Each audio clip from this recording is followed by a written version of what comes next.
ladies, good morning. It is the morning of June 17th. Yesterday I did a front yard walk around, all up front. Today we're going to walk down the side and talk about everything that's going on here. Alright, this one here, these were those peas. And remember, the peas weren't part of my challenge, and the peas aren't wanting to really do anything. So I poked a bunch of beans in here. And the beans are part of my 100-day challenge. And I poked the beans in here yesterday. So we just got to wait for the beans to pop up and start growing. And like I've said before, me and my husband have decided that if there's an empty spot, we're going to plant in it. Whether or not we're going to get any kind of a harvest out of it, it doesn't matter. We will plant. So, empty spots that weren't growing, I popped in beans. Down here, you might be able to see it. I can't see it on my screen because of the sun. There's a wire rack that's just like this one. Pull it out a little bit farther. I found my garden fabric, so I am going to be putting my garden fabric in here, filling this up, and planting in it today. I'll try to bring you along for that if I remember. Here is my Amish tomato paste. Let's tap on these to let them fertilize themselves. This is one of those Amish tomato pastes I started growing in the house, and it's doing beautifully, and it's so happy. Down here, we have one of my husband's holy basils, and it is going to seed. I am so happy. I'm going to have some gorgeous seeds that come out of here. I'm going to be harvesting. I wanted just this plant here to go to seed. All the other ones that I have, I will grow and harvest and grow and harvest and grow and harvest. But this one here, I'm going to let go to seed, and I have a couple of people who are interested in seeds, so I'm going to be giving some seeds away.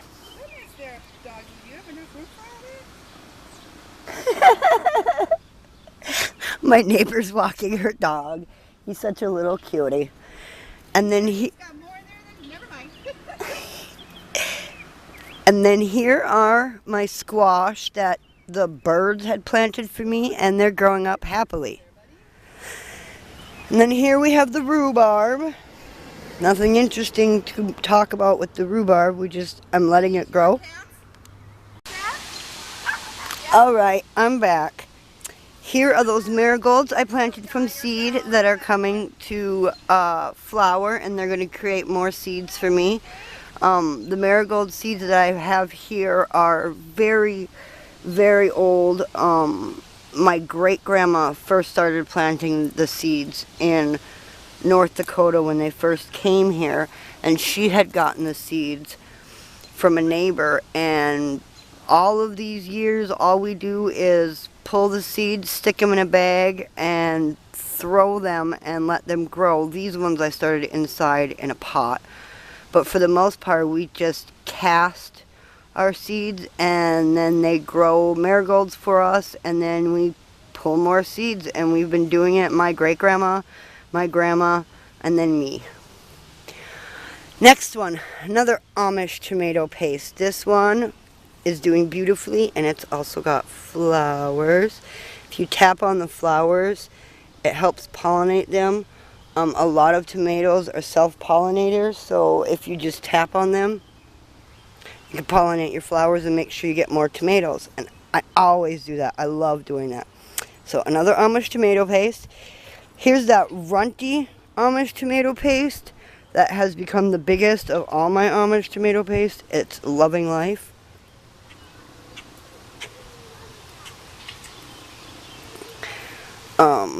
But down here in the pot, I've had some mushrooms growing up. Now, I've done a bunch of research, and from everything that I've read, it shouldn't be a problem. It shouldn't bother them. It shouldn't be an issue. And from what I've read, these are not poisonous mushrooms or any of those crazy, inappropriate mushrooms. They're just mushrooms from moisture. And the moisture obviously is not hurting my tomato plants.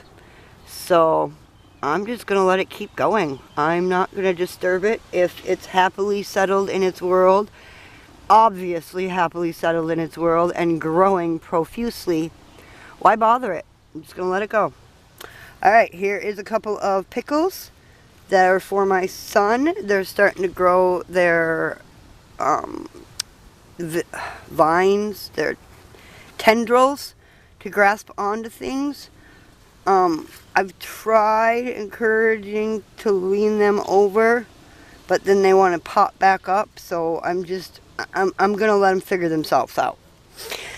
Here's another one of our rhubarbs. Something, I don't know what it is, but something went to town on these poor little rhubarbs. I try to grow rhubarbs in pots. I can't get the rhubarb in pots to do anything.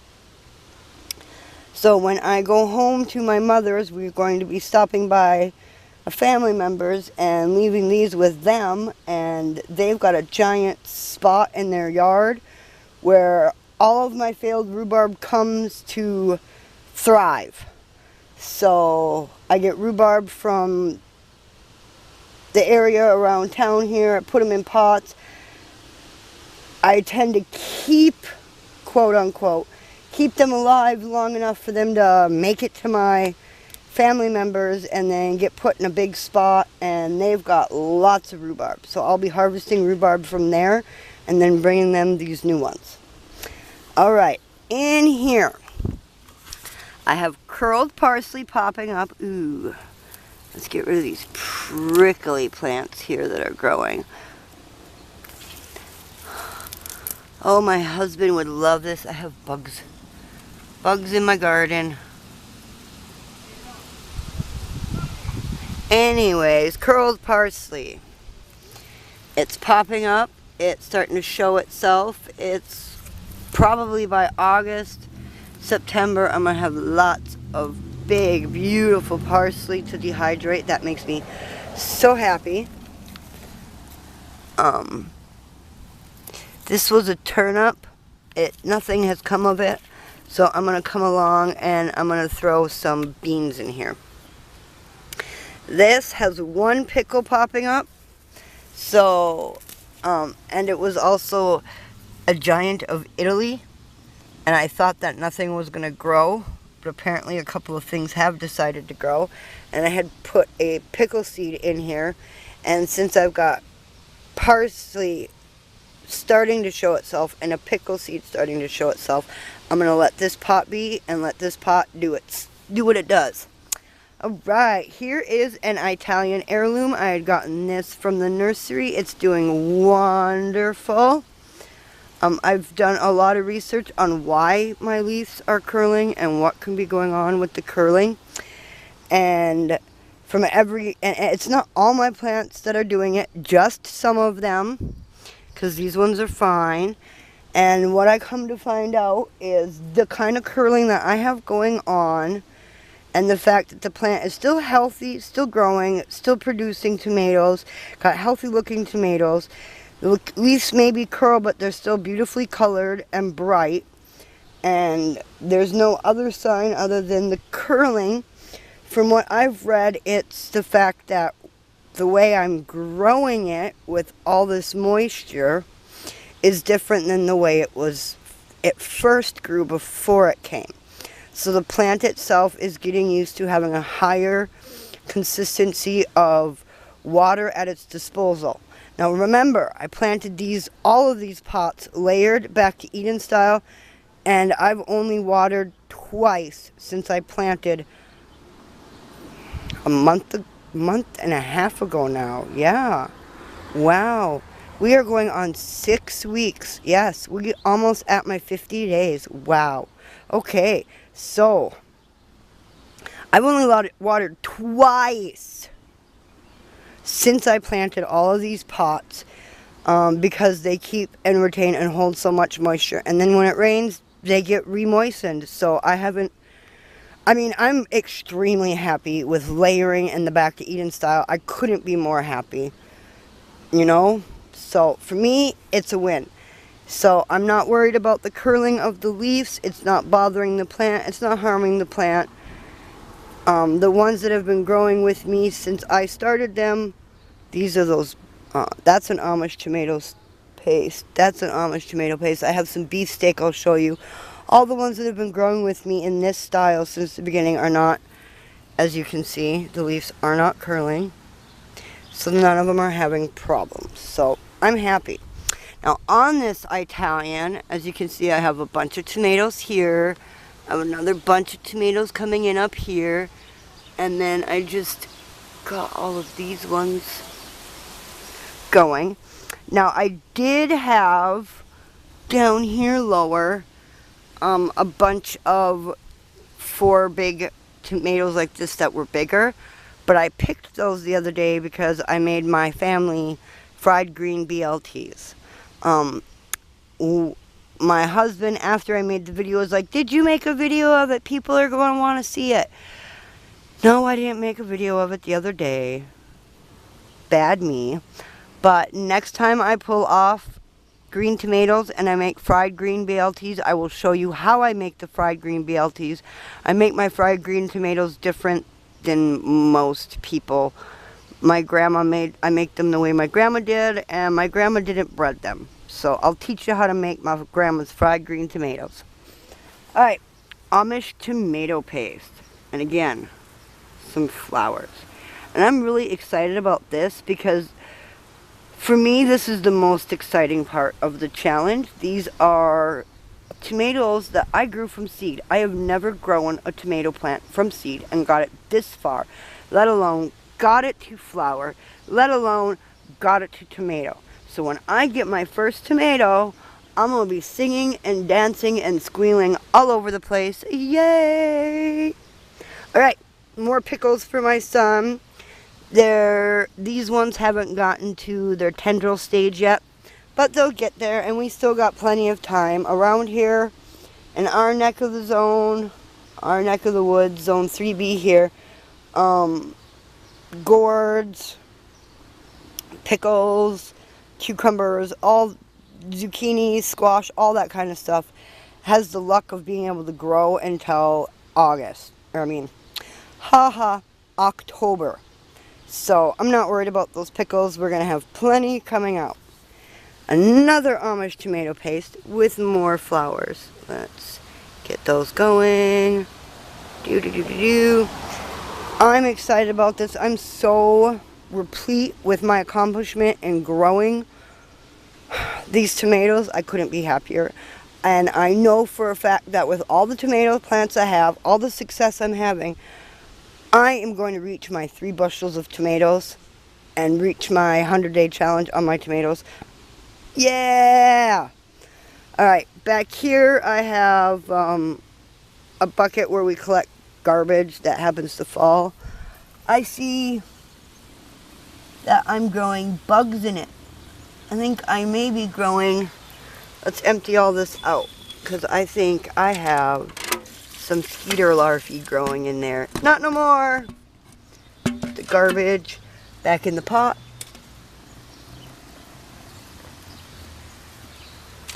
Put the pot back. Alright, mosquito larvae gone. Alright, here we have that purple basil that you saw me harvest in that one video that I made for the honey basil oil infused.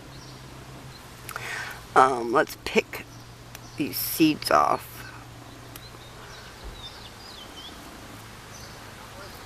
That encourages your basil to keep growing if you pull the seed pod off.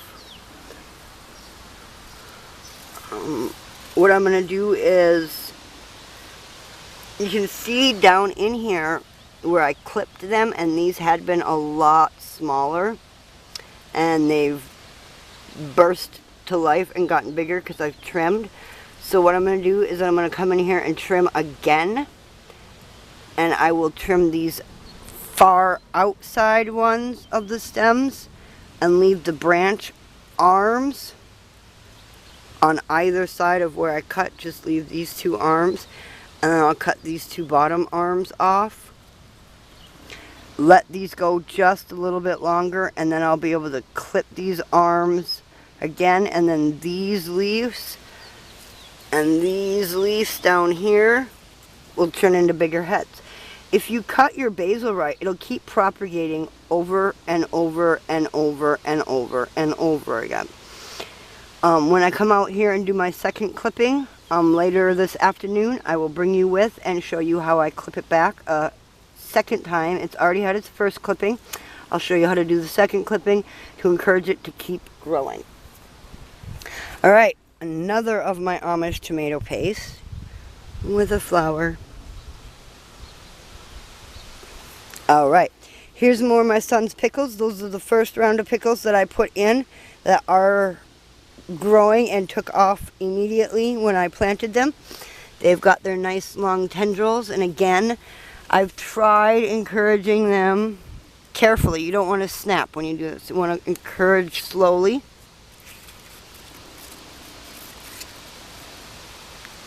To get it to go on its side, and then it'll eventually lay down and reshift its leaves towards the sun, and then these tendrils will reach onto the ground, reach onto anything it can wrap its arms around, and keep growing.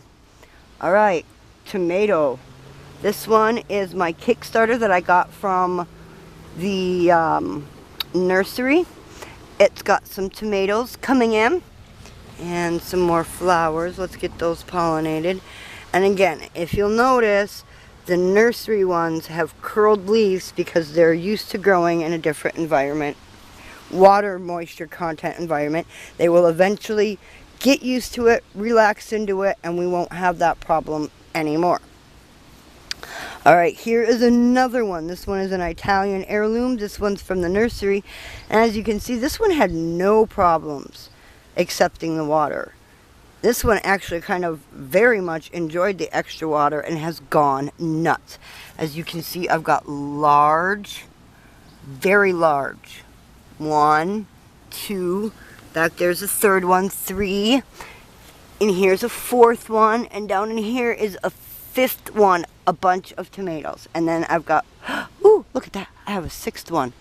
And then I got branches with flowers everywhere. This Italian heirloom has absolutely loved being in this spot. And I think part of that is because it's right next to the tree, so it gets partial shade. So it's loving the heck out of it. Alright, this next one is a health kick. This one comes from the nursery, and as you can see, it's got a couple of big, beautiful tomatoes on it back there. And I've got flowers coming in with more tomatoes coming in. Oh, it's just, I'm excited. I'm thrilled. I'm overexcited and over-thrilled. Because the health kick right next to it, as you can see, has tomatoes also, and flowers, and yay, everything else. I mean, yay. Alright, here we go. Here are those beefsteak that I just stuck right in this bench and allowed to grow. And then remember, I had come back and pulled a bunch of them and replanted them and allowed these two to be here. And look at this, my first set of flowers. These beefsteak are so beautiful. I am loving the beauty of these tomatoes. And then here are those sweet 100s I planted for my husband. He loves cherry tomatoes. He loves to just come out here and pluck them and eat them raw like they're candy. So I try to grow as much cherry tomatoes as possible for my husband. Let's get under this bench here and pull. We have these one trees in our yard. These things. That's what these little tree seeds I keep pulling. These are the adult versions of it. And when you cut the tree stump, as you can see back here, it will grow green growths off of it and keep growing. Now, if I wanted to do fence wattling, if you don't know what that is, you can look it up. There's a great BBC series that has a woman in it named Ruth, and some other people who work with her, they're the BBC Farm series, they do lots of wattling fences, and you can watch those and see what wattling is all about. Me and my husband have decided that when we leave here, this property, we're going to go out of our way to bring some of the sticks with from these trees, because you can just cut a stick off of the big tree and it'll regrow arms and go nuts. I mean, that's what that is. That tree right here is these trees, and that's where all of this mess comes from, and where all these little seeds I'm constantly pulling come from are from these. And then you can just, or from that one up front. And the little arms on the trees, you can cut them and weave them together. It's a weaving system, up and down. And that's wattling, and you get an amazing fence. So when we leave, all we're going to do is cut some arms off of these trees, some of the smaller arms and branches, bring them with us, bury them in the dirt, and they'll just regrow. They're prolific trees, as you can see. I don't want them growing over here and around my bench, because they'll grow up and block and compete with my tomatoes for sunlight, and I don't want that. Alright, next one. Oh, down here. I have a little pot of bachelor buttons that I planted that are growing. They're coming out. I'm going to let them be and let them be happy. Here is another health kick from the nursery, and I've got some beautiful tomatoes growing on it and some more flowers coming out, so I'm excited. Here is that chocolate basil, and you had seen me trim it all up, and it doesn't seem to have bothered it one bit. It's growing more, it's going nuts, it's going crazy, so I'm going to be harvesting more soon. Alright, here is an indigo rose. It's all curled up. The leaves are all curled up. It's a very spindly tomato. I don't know if it's spindly because of the way it's growing here, or for any number of reasons. I don't know. I have decided that for where I'm at and for the way I'm growing, I'm not going to grow indigo rose again. But once I get to property, yeah, see the blooms are falling off of the tomatoes. So most of them aren't setting. So like I said, I've decided in this location, in the way I'm growing, the indigo rose aren't a good one. But if I have property and land and big different setup, I'm pretty sure the indigo rose would grow much better. Pickles for my son. Ooh, prickly plants. These things only take one night to pop up. Pull these prickly plants. Ugh. Okay. Pickles for my son. I had a little tomato cage that I had put in here a while ago. I'm lucky. It's starting to grow up the tomato cage, so this one I'm just going to let be and let it do its thing. Right next to it, here is this one was labeled an indigo rose also at the nursery. I think that somebody had accidentally moved the names of the plants around, because that is definitely an indigo rose. That looks like an Italian heirloom, not like an indigo rose, even though that's what it was labeled.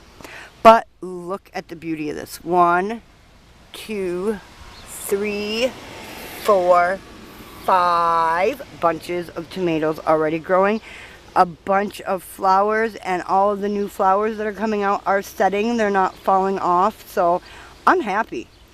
I love this. Again, I'm pretty sure this is an Italian heirloom, and if that is the case, we will definitely be growing more and more and more Italian heirloom. I think Italian heirloom is going to be a permanent thing on our growth. Alright, here is a beefsteak I grew from seed in the bench. It is very happy. It's got flowers going. I'm gonna let it be. Let it do its thing. Down here I have Giant of Italy. I think my name tag fell down. This is Giant of Italy parsley. So it looks like it's growing very well, doing very healthy, doing very happy. So I'm going to let it be. Alright, here is another Italian heirloom. This one was labeled Italian heirloom. It looks just like that one, not like that one. My finger, I hope I'm pointing at the right spot. It's hard to see on my screen because of the sun. I'm sure that one is an Italian heirloom, not an indigo rose. See? Italian heirloom. I'm sure that's what that is. Alright, this has a bunch of tomatoes coming in, and it's got more flowers coming out, and it's doing wonderfully and beautifully and happy, so I'm happy. Alright, down here, I had planted some marigolds in it. Nothing popped up, so I planted a pumpkin. There's the pumpkin popping up. Yay! Here, more pumpkins. It's opening up. It's doing wonderful. I'm not going to plant a second one in there. I'm just going to let this single pumpkin be and let it have all the nutrients. Here, this is one of the beef steaks. Ooh, I think these were misplaced. Label back there, I know this is a beefsteak. I planted this. It's got its first tomato flowers. They haven't opened up yet, but they will, and then I will be able to do my tapa and do the pollinating of them. Here is another one of my beefsteak that I grew myself. I am so happy with these. Ooh, look at that. I've been waiting and waiting and waiting for this pumpkin to grow something. I was going to come out here and put a seed in. One looks like it's growing. It doesn't look like it's doing the best. So I'm going to come out here and pop in a couple of more pumpkin seeds. Over here, why is there a prickly plant coming out of my pot? That is hilarious. I planted marigolds in here. Neither marigolds nor the pumpkins I have replanted in here are doing anything, so I'm going to come and plant again. Alright, on this side, my son's pickles are doing wonderful. We're going to let them keep going. Pickles doing wonderful. Let them keep going. This was hummingbird feed, and then it was beans. Nothing has popped out, so I'm going to come out here. I'm going to put some more dirt just right on top of what's going on, and a little bit more mulch on top of that, and then plant some beans in there. Here is pumpkins. They're doing wonderful. I gave them a shot of, because they were all yellow, I gave them a shot of that compost tea out of that fish tank over there. I had taken water from that anaerobic fish tank and put it in some water and watered just a little bit to my yellow pumpkins and the yellow pickles, and they're all seeming to get green again and happy again. See? I might have to come do that to the beans, but I've only got one bean that's popping up. So I'm going to come back and possibly in a couple of days plant another bean, pop another bean in there, and then maybe water it with some anaerobic water in a few days. Here is some parsley that looks like it's finally starting to pop up. I had also planted beans in here hoping they would pop up. The beans haven't popped up, but it looks like the parsley's all of a sudden popping up now. So I'm going to let this be for a few days just to find out what will happen. I'm going to have to come along this whole garden bed here and do some major weeding. I haven't gotten all of the wood chips. I have to go back and get more. As you can see, I ran out of wood chips to go all the way up. So I'm still working on getting these ones covered all the way. Those ones will be covered this week. No, well, actually, I guess it'd be next weekend. So that I can hopefully stop some more of this weed growth that's going on. Alright, beans. That there was pumpkins. Or no, that was parsnips that was planted over on the other side of the trailer. in that one patch that I had, you'd watched me plant when I was talking about giving away my hearts. Nothing popped up in there, so I put pumpkin seeds in there and brought it over here.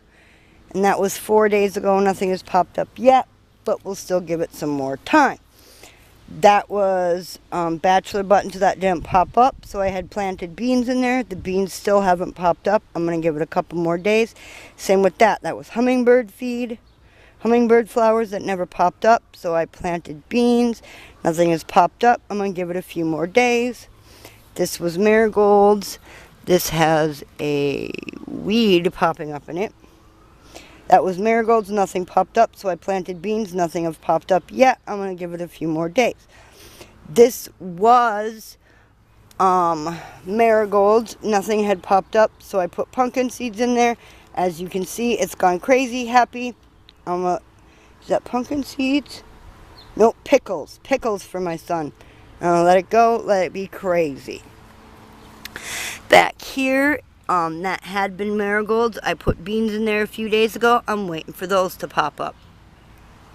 This is that beautiful Italian parsley that I got from the nursery. It's doing wonderful.